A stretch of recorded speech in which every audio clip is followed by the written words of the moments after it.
Welcome to the DBMS class, revision class.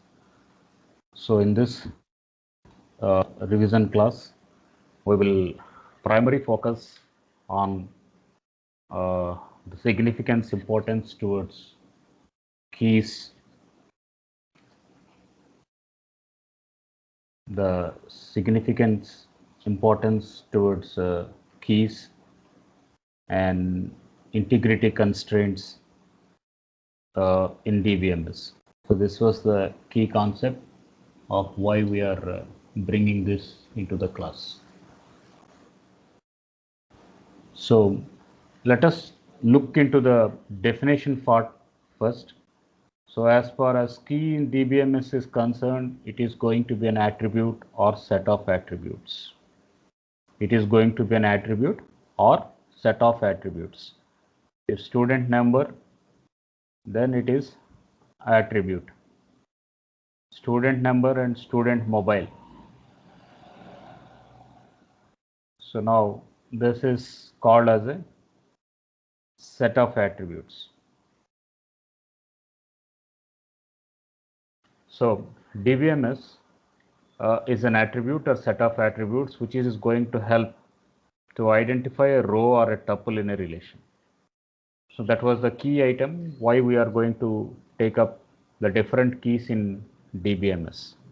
And second thing, there are two tables, and between the two tables you need to make a relationship. So for that also we need to have a keys.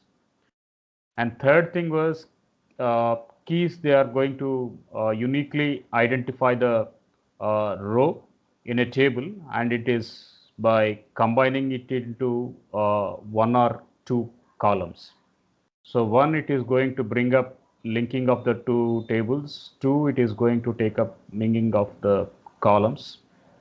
And basically it is used to find the unique record or row from the table.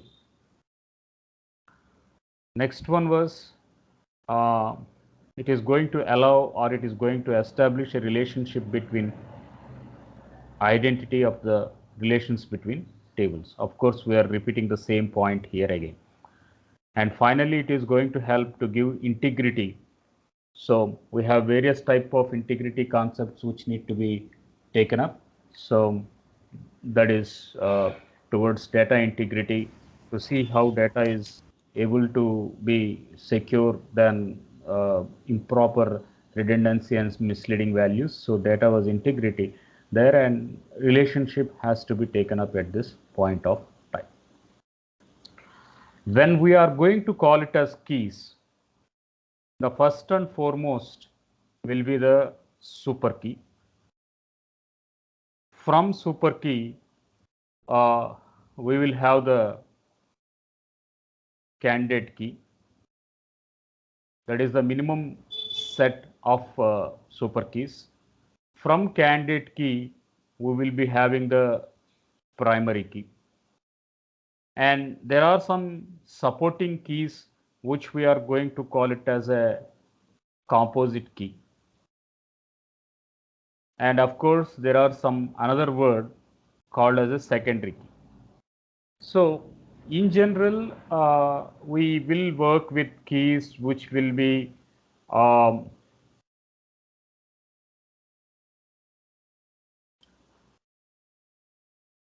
one keys, two super keys, three candidate key, fourth primary key, and fifth one will be the foreign key. So the supporting towards will be a composite key, and a supporting towards the primary key will be in form of this secondary key. So this is how we are going to bring up the keys concept. So now let us look to the definition part, what the key items are going to provoke. So here we can see that a candidate key is going to be a table which is going to be defined as some set of keys that is minimal and can be uniquely identify any row in a tuple, any row in a table. So the first key takeaway from the candidate key will be that it is going to be as short as follow. That is, it should be as minimum as minimum. So if we are going to have some set of keys, which will be the least set of key which can be taken up to identify the uniqueness, of a row. For that, we are going to provoke the first important way of looking into the candidate key. Next one will be the order, what we are going to call it as a primary key, and primary key is going to be taken up from the candidate key. So this is the important key takeaway what we need to understand. So primary key is going to be selected from one of the candidate keys. So that is the key takeaway here. And why? Because it is going to point out the uniqueness of rows in a table. So for that, we are going to take up this primary key. The third thing, important thing, was it is going to be the superset of the primary key. Why? Because we are going to bring in hierarchy, we are going to have super keys. From super keys, we will be generating the candidate keys, and from candidate keys we will be generating the primary key. So this was the hierarchy what we are going to mention up. So obviously, if I am going to have 10 keys here, and from this 10 I am going to have 3 keys here. So 10 keys as super keys, and from 10 I got 3 keys, and from 3 keys I will be getting it as 1 key. So 1, it is going to be the subset. It is going to be the subset of the super key. So that is what a technical definition what we are going to give. So superset is the superset of the primary key. That in itself, primary key is going to be the subset of the super key, and it is going to contain set of attributes. So what this super key is going to contain means it is containing primary key, or it is containing not null values, or it is going to have some null values also. This is the key takeaway. So primary key, the super C, it can contain primary key, it can contain primary, candidate keys. Along with that, it contains unique, not null, and null values. So anything can be part of a super key. Anything can be part of a super key. So as far as super key is going to be concerned, it will have primary key, it will have candidate key, it will have unique columns, it can have not null columns, and finally it is going to support even the null values also. From that, we need to derive a minimal set. We call it as a candidate key. From that minimal set, which we are going to uniquely point out a row, that one we are going to bring out, where we are going to call that entity here as a primary key. So that is how we are going to bring up the hierarchies when we are going to derive the word. Next one, we do have a word called as a composite key. So what is composite key here was when I'm going to take a name as a column, when we are going to get a name as a column. So at this point of time, name can be surname or name can be first name, right? Name can be surname or name can be first name. So if I want to have name, then it should contain first name and it should contain the last name. So now I am going to have name which it is going to be dependent on 2 or more columns. So we need to combine 2 or more columns in order to get the composite key. So only first name is not enough for me to identify myself. I need my surname, I need my last name. So if I'm going to call my name, so obviously my name, it is going to include both the first name and it is going to include the last name. So that is where this composite is going to bring into the picture. Next one, we are going to have other than the primary key, we do have secondary keys. Other than the primary key, we do have secondary keys. So where are these secondary keys coming into picture? The secondary keys are going to come into picture from the candidate key. So other than the primary key, the rest of the keys, what we are going to call it as primary are called as secondary keys. So I will bring a example at this point here. So assume there is a table called as register number, and then I am going to have Aadhaar card, then I am going to have mobile number, and then I am going to have some email. So register number, it is unique. Aadhaar, it is unique for the entire country. Mobile number, it is unique for the entire world. Email, it is unique for the entire world. So unique and not null. Unique and not null. So now for my college, I will consider register number because college is my domain.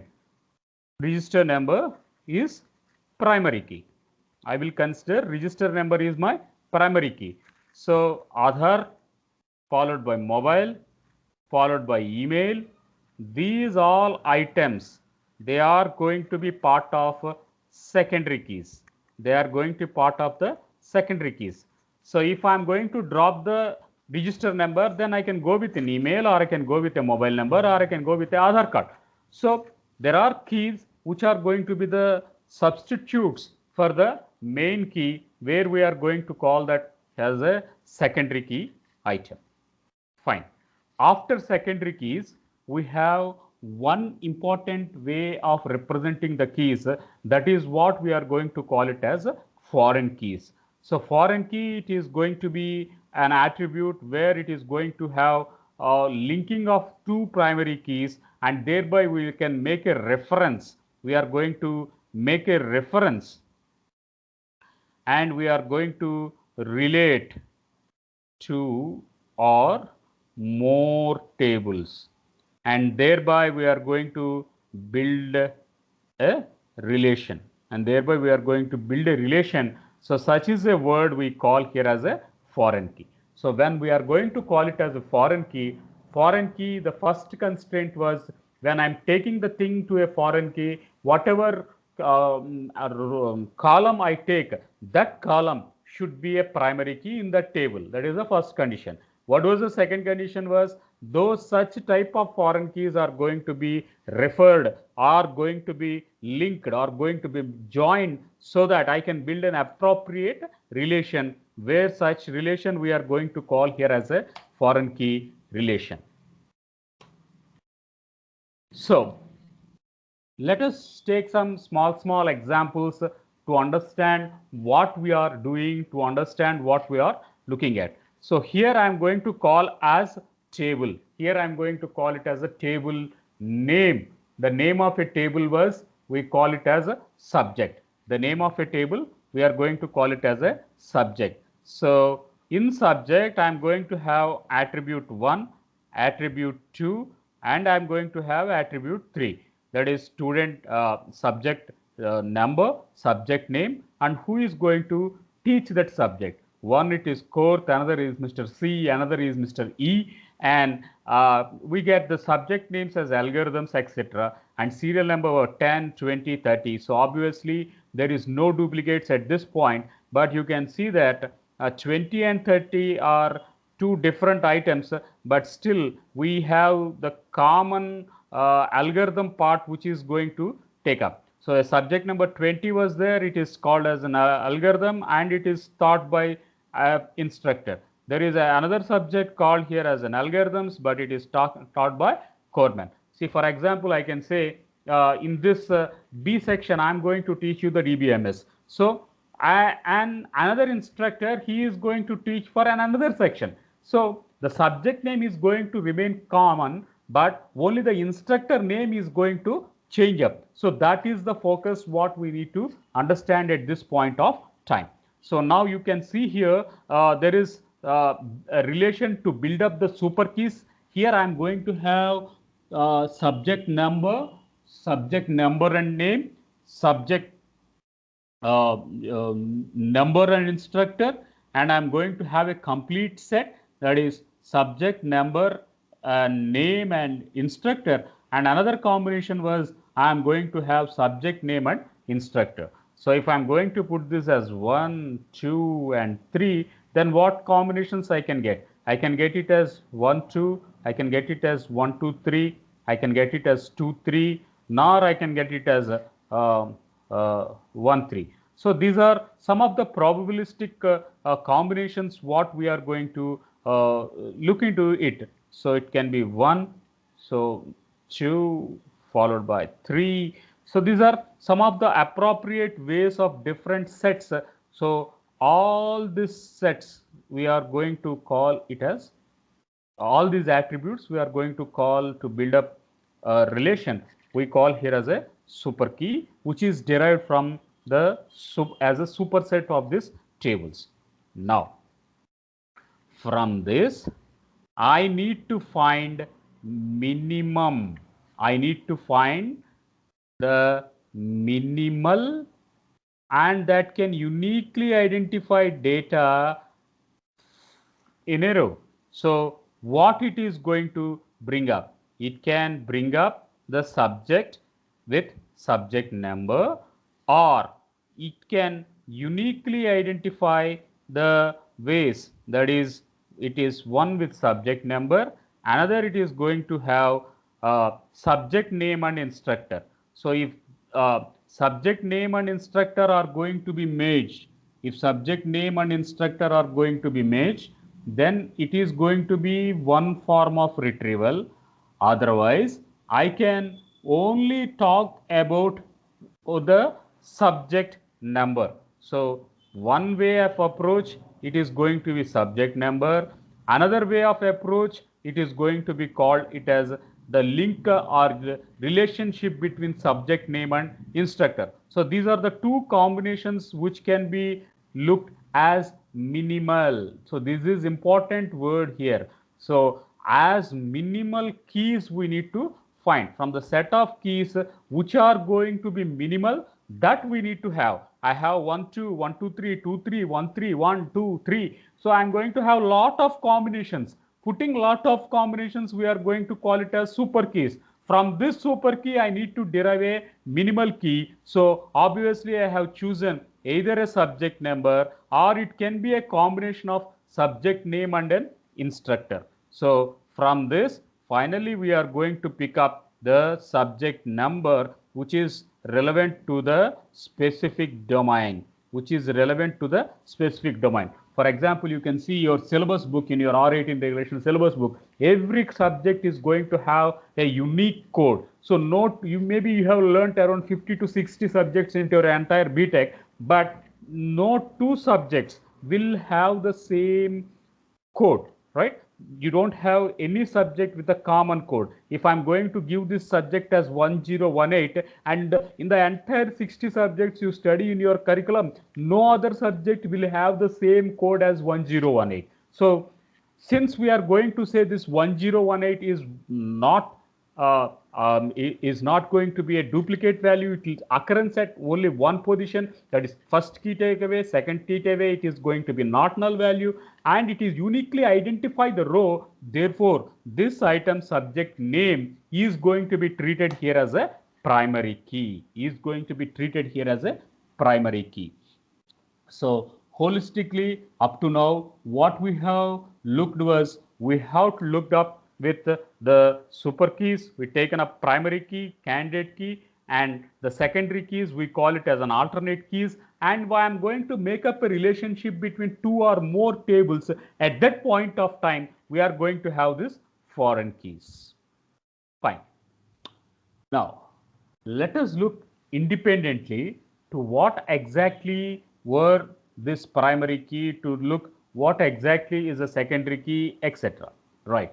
Now first of all, let us see this aspect, primary key. So primary key is a column or it is going to be a group of columns, right? Primary key is a column or it is going to be a group of columns in a table that it can uniquely identify every row in a table.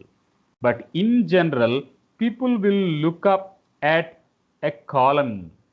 In general, people will look up at a column. So primary key is a column or group of columns. So this is another key takeaway in a table, that uniquely identify every row in a table.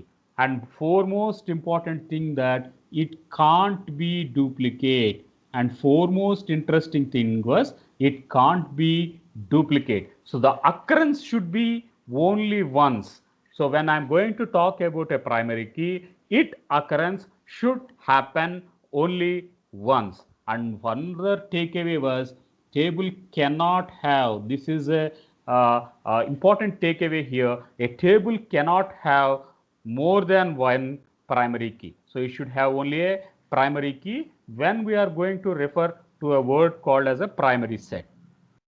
Fine.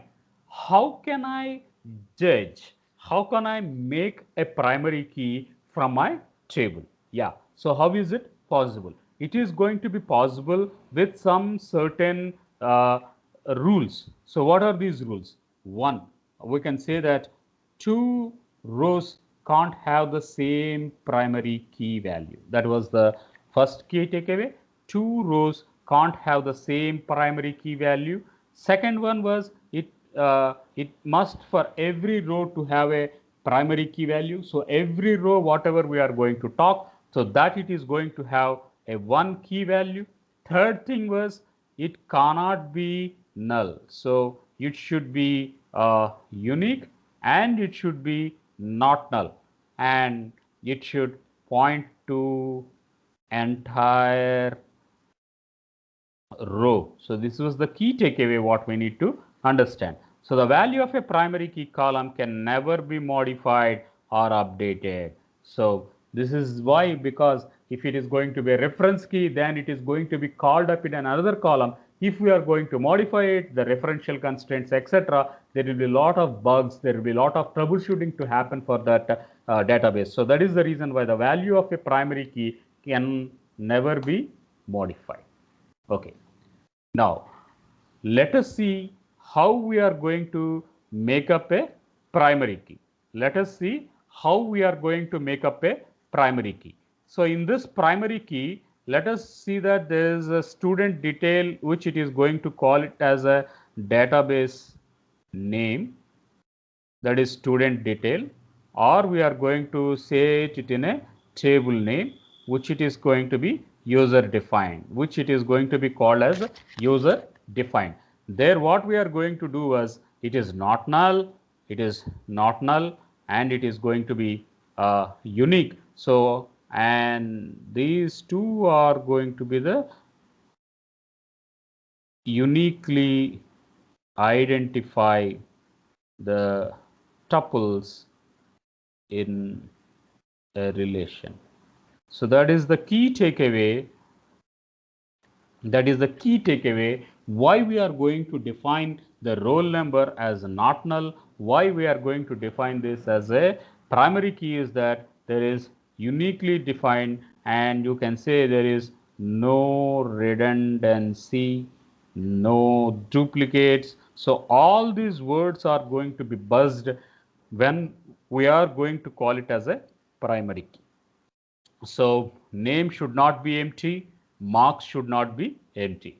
So that is what we are going to tell. Fine. Now, I have created a table, but I have not given it to any foreign key constraint, etc. It is just now I created a table, but I am not interested to see that this roll number was to happen. So I just want to remove, or I just want to drop the primary key. So for that, I am going to say alter table drop primary key. So now at this point of time, I don't want the primary key to be existing in a table. So I want to delete that primary key. So at that point of time, we are going to emphasize a keyword called as an alter keyword followed by drop. Drop and alter, they fall under the category of data definition language. Similarly, we have create, we have alter, we have drop. So all these elements, they are going to fall into the data definition language. Now, I want to put this primary key in form of a condition model, in form of a constraint model. Second thing, at this point of time, primary key is not done at creation. So it is added or altered after table is created. After table is created. So that is the key takeaway here. So now what we are going to see that I say that the primary key is not done at the creation. That means I have to modify the table. So we are going to modify the table here. Thereby we say add is a keyword. Constraint primary key is that is going to be the reserved word, and then we are going to see I'm going to define primary key, and this primary key now it is taking up this roll number and it is going to take up the uh, name. So both it is going to integrate at this point of time. Why we have done it? The reason was we have given a definition that it can be group of columns to uniquely identify every row. It is not possible for me to identify a row with a single column. So for that, in order to get a more uniqueness, in order to get a more precise way of looking at the table, so I am going to have this primary key. With this primary key, I am going to take up both roll number and name as a composite model, and thereby I am going to get this as a primary key. So that is how we are going to build up the constraint. So we have a very in detail depth of looking at into a super key. Then we talked about the primary key usage, and next one we need to look into the third word called as candidate keys. So next one we need to look into the word called as a candidate keys. So candidate keys, it is going to be a set of attributes that it is uniquely identifying the tuples in a table. So we need to identify uniquely identify the tuples in a table, and for that it is going to be some set of attributes. Okay, next one. Candidate key is a super key with no repeated attributes. So if I'm going to take student number, I'm going to take student marks, and then I'm going to take student mobile. Now I can say that student number and mobile. So these are going to be the set of attributes, and there is no repeat, and there is no repeat at this point. And now primary key is going to be selected from the candidate key. This is another rule what we should understand. So I have student number, I have marks, and then I'm going to have mobile. From that I'm going to derive student number and mobile. So these two items I'm going to call it as candidate keys, and these three items I'm going to call it as super keys, and from there I'm going to get the primary key, and primary key I'm going to give it as student number. So that is how you are going to take up, and every table should have at least a single candidate key. Yeah, we are going to have it, and a table can have multiple candidate keys but only a single primary key. Yeah, you're going to have this multiple candidate keys, but the primary key it is going to be singly pointed. Yeah, why we need a candidate key, or what will be the different properties of the candidate key? One, we are going to say it must contain unique values, and it can have multiple attributes. Yeah, it is going to have student number and mobile, it is going to have it. And second thing, it not contain null values. This is the key takeaway. It must not contain any null value. So that is why we are going to bring up and uniquely identify each record. So these are few takeaways, and it is ensuring the uniqueness. So these are the few properties what a candidate key is going to look into this scenario. Fine. Now here is a table with some student ID, with student roll number, with student first name, student last name, and student email ID. Now I need to have unique identity. So I can have student ID, or I can have roll number, or I can have email.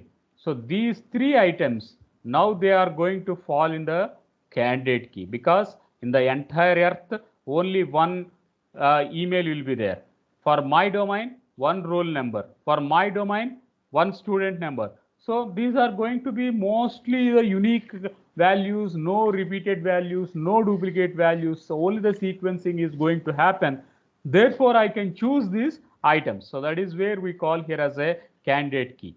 Next one, to my domain specific, from this I number, name and candidate, I am going to choose only the SID to this domain. So that is where the primary key is going to come into the picture.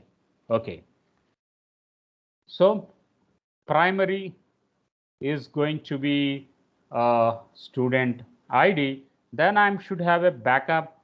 I should have a backup where we are going to call it as secondary keys. So this secondary keys, it will be some roll number or email. Where are these keys from?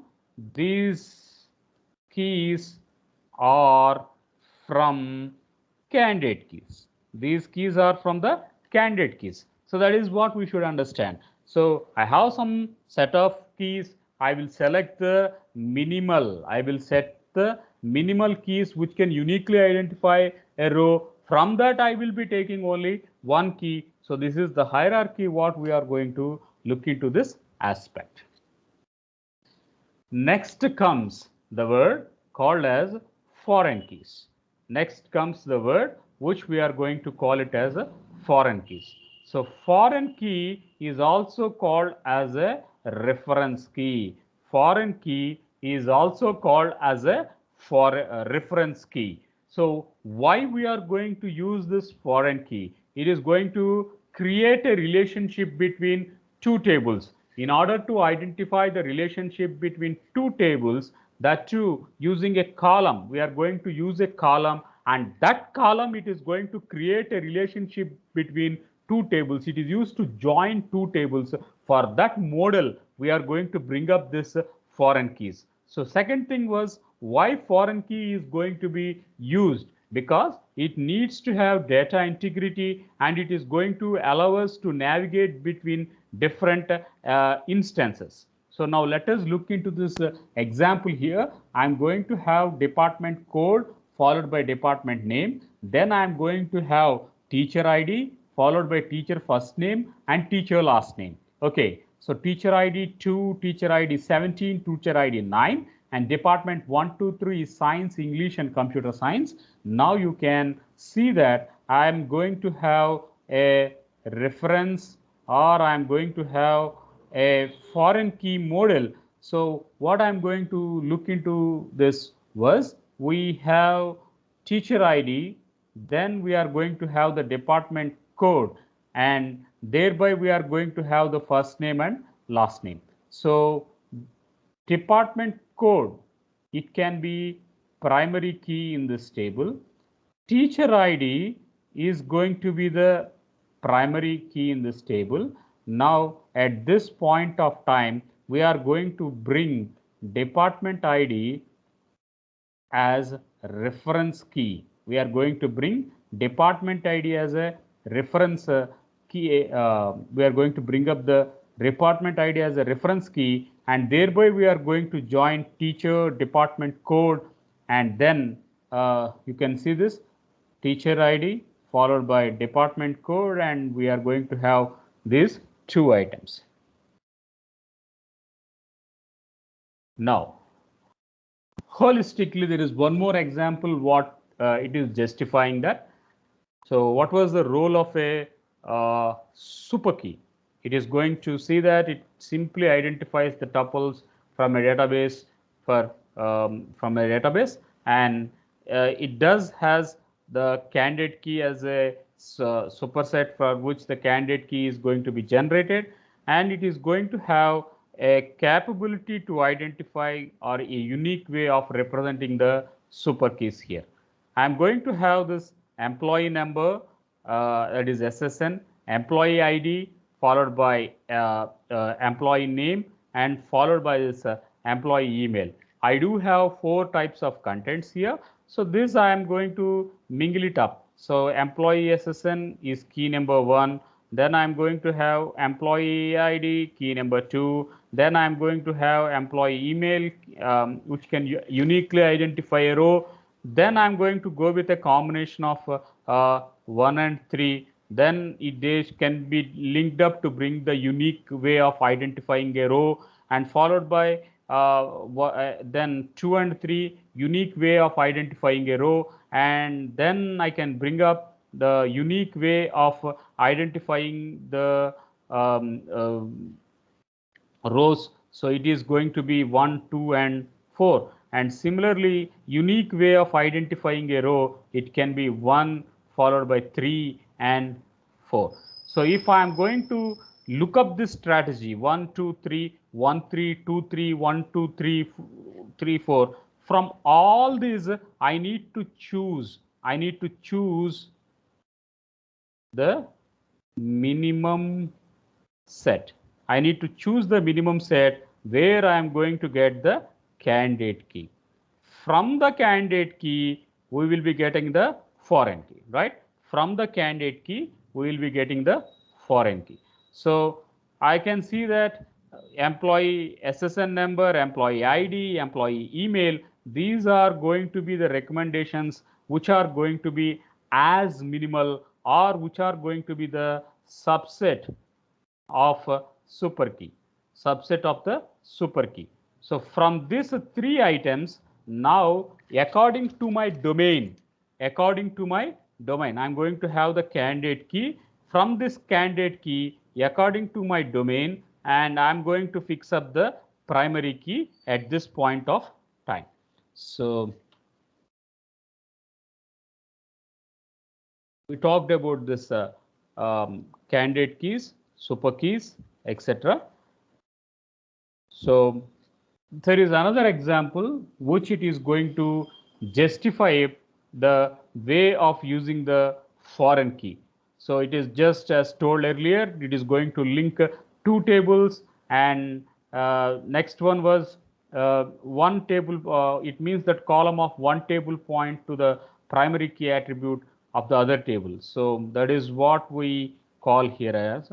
So this is called as a global, and the copy of that we call it as a local, and it is going to refer to primary key in another table. So that was the key takeaway. So that is why we are going to have the same student ID, and thereby we are going to establish a relationship between 2 tables. So that's why we get a related data between the 2 tables. Fine. How we are going to bring up the foreign keys?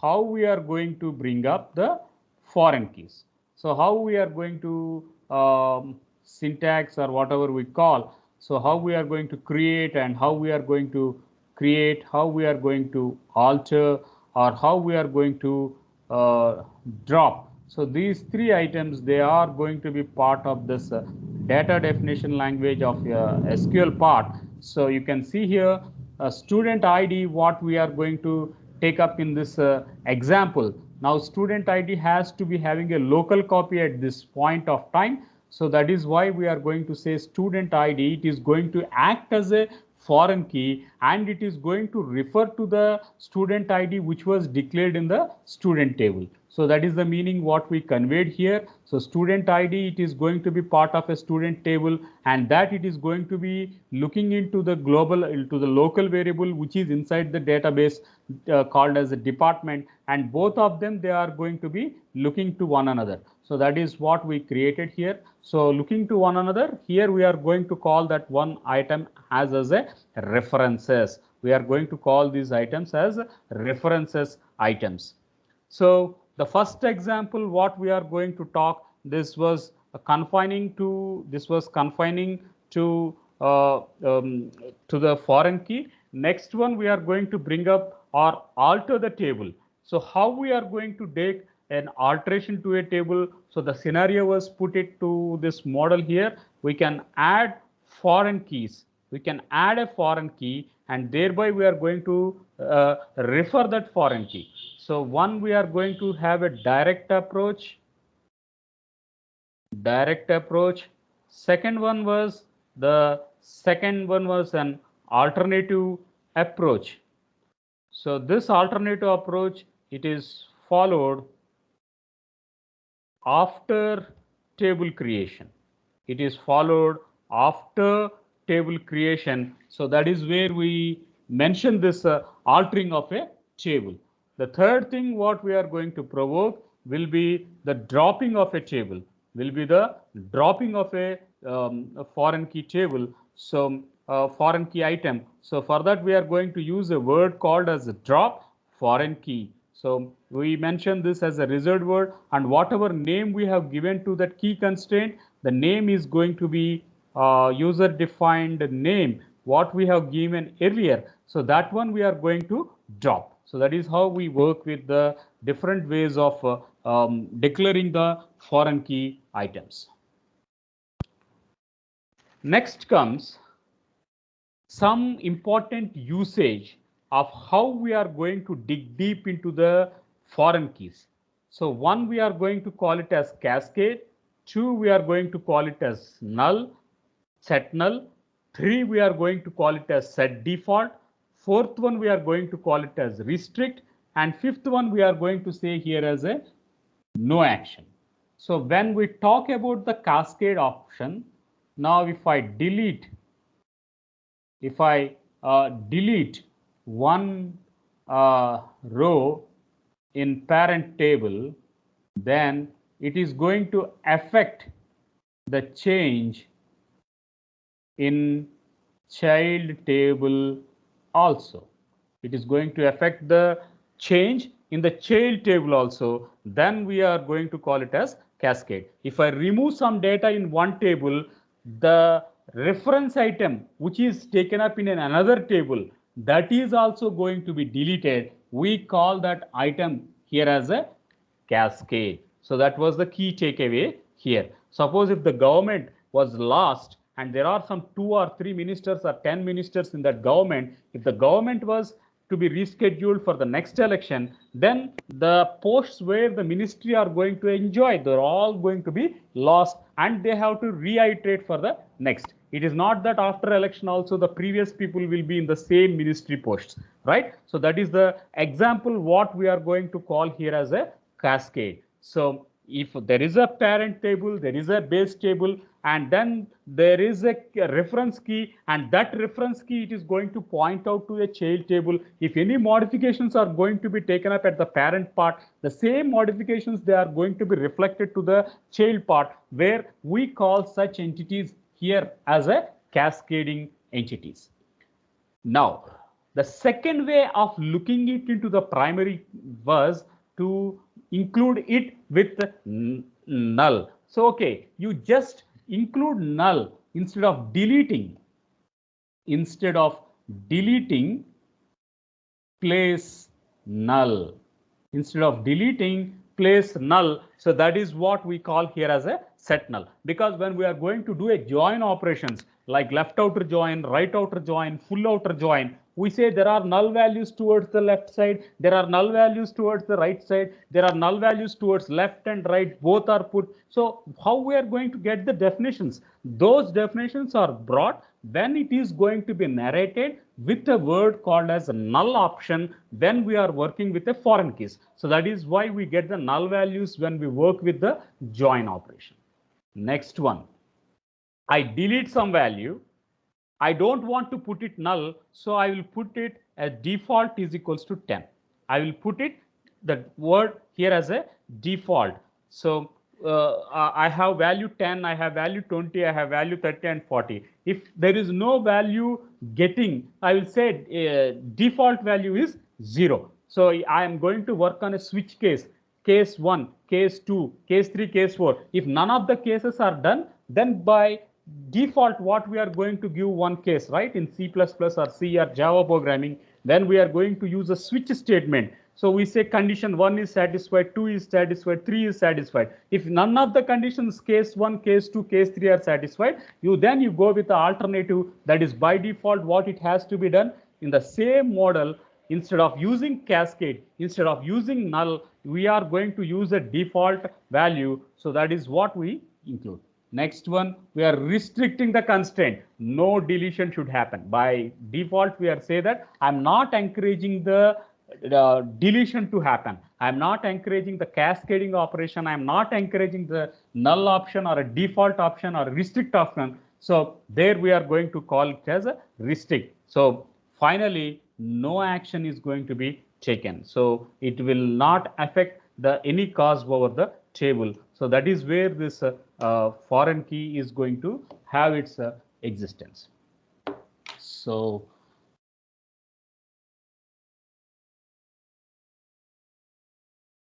we'll pause our content here. In interest of time, we are running